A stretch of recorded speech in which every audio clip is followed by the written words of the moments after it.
Magandang araw mga kabayan. Ito po ang inyong lingkod ulit. Walang iba po, Mr. Fritz De Leon. Ngayong araw na to ay mag-aaral tayo tungkol sa technical side ng ating business. Siyempre, pag may mga katanungan yung mga kabayan natin, mas maganda po yung masasagot natin sila. Kaya sana po marami kayong matutunan. Okay, unang gawin po natin is magsisave po tayo ng gateway natin. Ifo-phone book po natin yan. Kung kayo po ay Sun user, ito po ang mga gateways nyo, yung mga number na po yan. Isisave nyo po. Ipapangalan nyo sa phone book is gateway. Kuha lang po kayo ng isang number dyan. Same po dito sa smart. Kung kayo po ay smart user or talk and text user or red mobile user, kuha po kayo ng isang number dito at i-phone book nyo po. Pangalanan nyo pong gateway. Same po sa Globe tsaka touch mobile. Kuha po kayo ng isang number dyan. I-phone book nyo, pangalanan yung gateway. Unang prosesong pag-aaralan natin is paano po mag-load. Ito po yung pangkaraniwang unang tanong ng ating mga bagong business partners. Okay? Ganito na po ang gagawin natin. Meron po tayong commands. Ito pong commands na to ay yung LX load command. Alright? Gagawa po tayo ng message. Alright? Tatay po natin tong message sa ating cellphone. LX space load space Technopreneur ID. Ito po yung ID number nyo.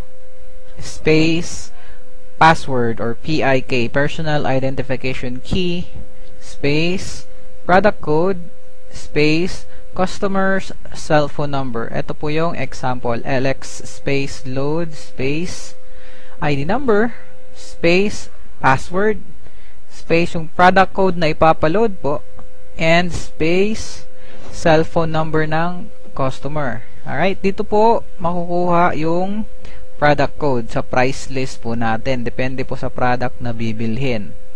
Ganito po yung common human error. Nalalagyan po ng space dito. May extra space po dyan. Alright.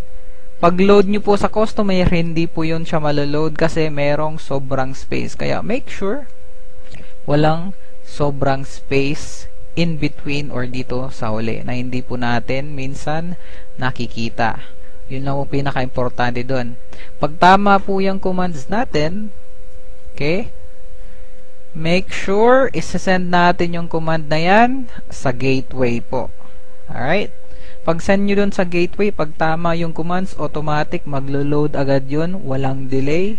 Alright, isa po yung technique na gagawin natin para hindi kayo mahirapan mag-load since commands po yung gagawin natin is gumawa po kayo ng template or outbox or draft. Right? Save nyo po tong LX space load space ID number space password or PIK. Hanggang dyan lang po. Okay? Para kung may magpa-load po sa inyo, i-insert nyo na lang po tong command na to, insert template hanggang dito po sa password para lalagyan nyo na lang ng product code at saka cellphone number ng customer. Hindi nyo na po kailangan mag-type ng paisa-isa. Okay, i-explain ko po sa inyo kung how the mobile system works. Alright. Ito po yung cellphone natin. Ito po yung telco highway. Ito po yung customer or kayo po kung loloadan nyo yung sarili nyo. Ito po yung telco o dito po tayo kumukuha ng product. Let's say ito po yung Smart, Globe, or Sun.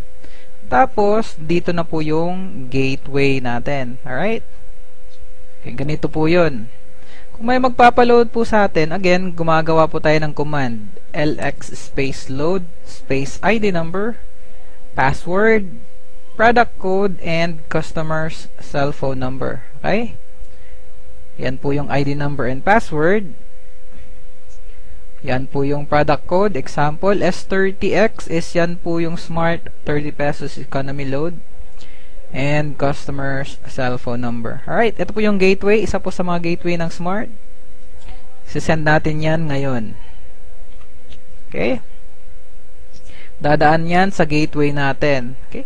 I-confirm nyo po kung tama yung ID number, tama yung password, and sufficient po yung balance nyo, yung load wallet nyo.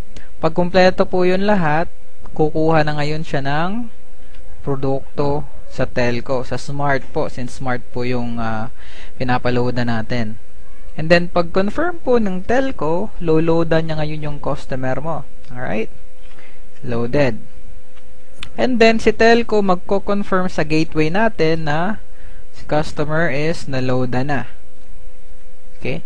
And then, yung gateway natin is magko-confirm po sa atin. Ito po, one new message from LoadExtreme. Magko-confirm siya na na-loadan na po yung customer natin. Again, make sure ng commands na ginamit natin walang sobrang space. Okay? Alright, recap lang. Make sure wala pong sobrang space dito sa huli or sa mga gitna ng commands. Hindi po natin namamalayan kasi pag sobrang space, pag nagsobra yun, hindi talaga maglo-load yung system natin. Ito po yung usually na nangyayari kapag may delay sa pag-load. Di ba po unang-unes magsasend tayo sa gateway papunta dito. Pag na-confirm ni gateway na tama yung information, right? Pag send niya ngayon sa telco, pagpalagay po natin yung telco may traffic or may tinatawag nating congestion. Right. Possible po nag-upgrade yung telco office or meron po silang maintenance kaya po lahat ng text messages nata-traffic. Pag ganun po yung nangyayari, syempre hindi po makapag-load sa customer, hindi po darating muna yung load sa kanya kasi po nakapila yung command natin. Alright? Kailangan po nating intindihin na yung system natin ay para pong highway. Right. Pag hating gabi po tayo pumupunta ng downtown, syempre mas mabilis po kasi walang traffic. Pero pag rush hour po, matagal pong hihintayin natin sa highway kasi po traffic. Same lang po yung sa commands natin since text po yung command natin, nata-traffic po dito sa telco. Alright?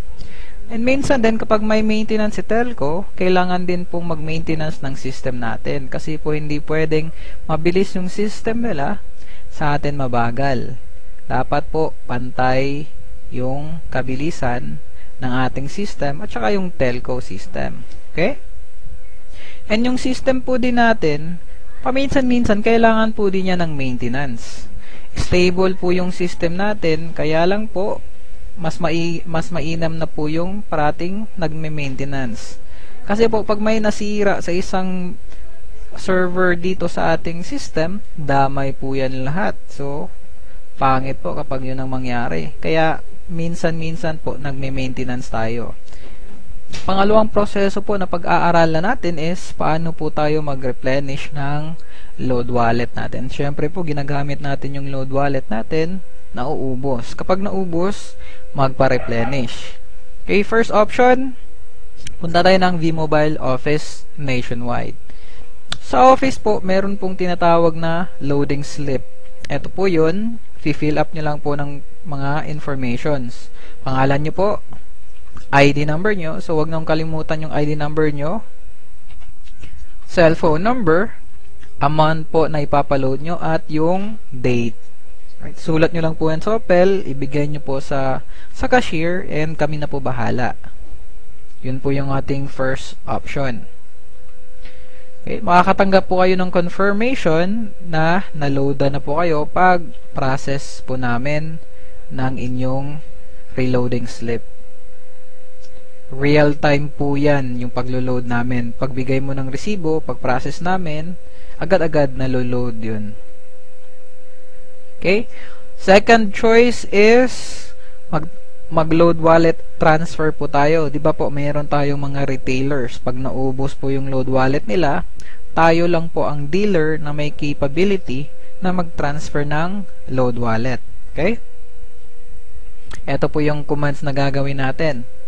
LX space transfer space Technopreneur ID or ID nyo po space password space LX load space amount to transfer space retailer's ID number, yung papasahan nyo po ng load wallet, and then space retailer's cellphone number. Okay?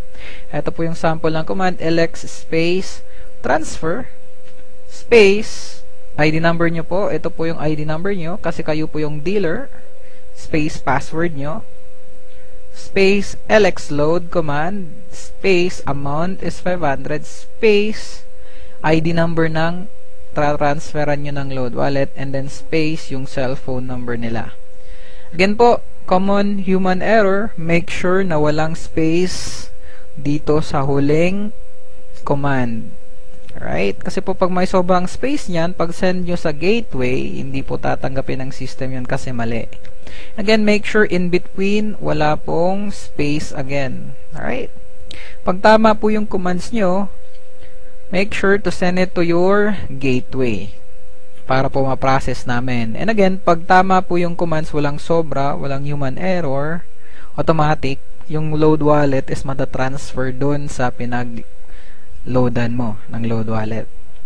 Okay, makakatanggap po sila ng confirmation na naloadan na po sila ng 500. And ikaw po, makaka-receive ka din ng confirmation na nabawasan po ng 500 pesos yung load wallet mo.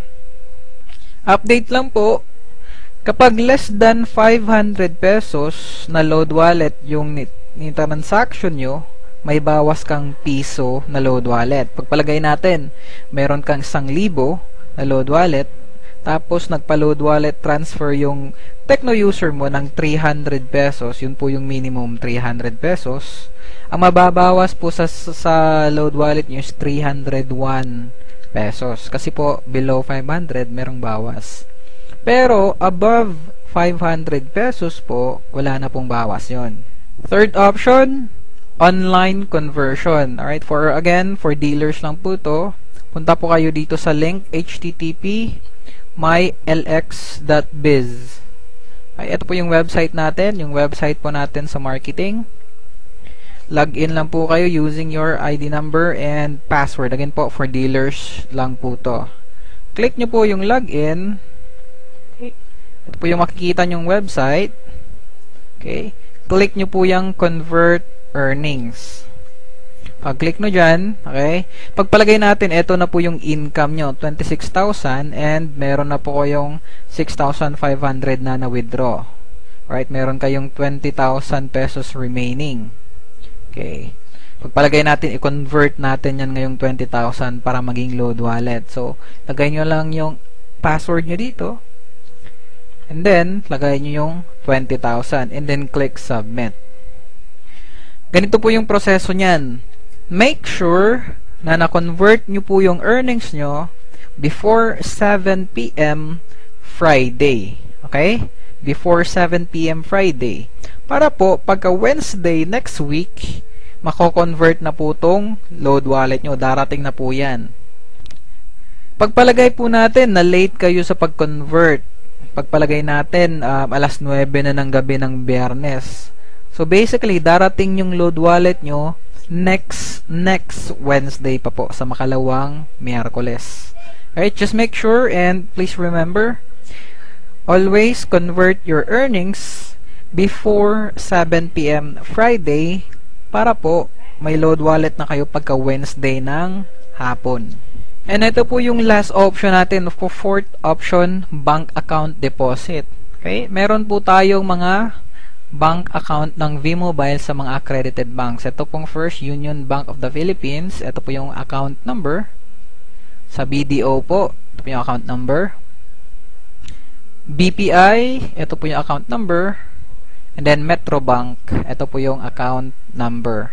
Pagpalagay po natin, walang malayo po tayo sa V-Mobile office and wala pong mga dealers na pwedeng mag-transfer ng load wallet and then wala pa po tayong income sa marketing natin.